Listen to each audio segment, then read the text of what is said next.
கோவை சர்வதேச விமான நிலையத்துக்கு இஸ்லாமிய தீவிரவாத அமைப்பு பெயரில் வெடிகுண்டு மிரட்டல். கோவை சர்வதேச விமான நிலையத்துக்கு இஸ்லாமிய தீவிரவாத அமைப்பு பெயரில் வெடிகுண்டு மிரட்டல் விடுக்கப்பட்டதால் தீவிர பாதுகாப்பு நடவடிக்கைகள் மேற்கொள்ளப்பட்டு உள்ளன. கோவை அவிநாசி சாலை சித்ராவில் சர்வதேச விமான நிலையம் உள்ளது. இங்கிருந்து சென்னை, மும்பை, தில்லி, ஹைதராபாத் உள்ளிட்ட நாட்டின் பல்வேறு முக்கிய நகரங்களுக்கும் சிங்கப்பூர், ஜார்ஜாவுக்கும் நாள்தோறும் 35க்கும் மேற்பட்ட விமானங்கள் இயக்கப்பட்டு வருகின்றன. இதனால் இங்கு எப்போதும் அதிக அளவிலான பயணிகள் வந்து செல்வர்.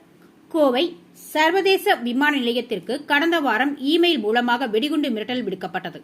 அதோடு நாடு முழுவதும் பல்வேறு விமான நிலையங்களுக்கும் வெடிகுண்டு மிரட்டல் விடுக்கப்பட்டது.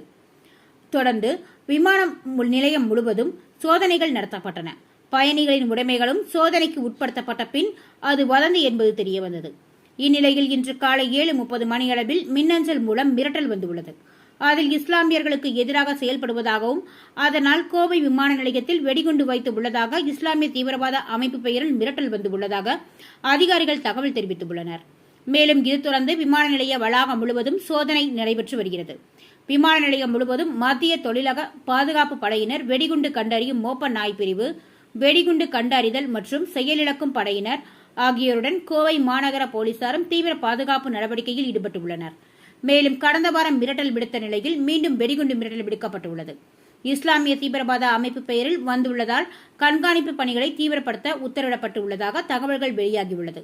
மேலும் இஸ்லாமிய தீவிரவாதிகள் பெயரில் மின்னஞ்சல் வந்துள்ளதாகவும் அதில் இஸ்லாமியர்களுக்கு எதிரான அநீதி அதிகரித்து உள்ளதாகவும், இறைவன் உங்களை தண்டிப்பார் என்றும், காற்று, மேகம், வானம் போன்ற வாசகங்கள் உள்ளதாகவும் அது பற்றி ஆய்வு செய்து வருவதாகவும் அதிகாரிகள் தகவல் தெரிவித்துள்ளனர்.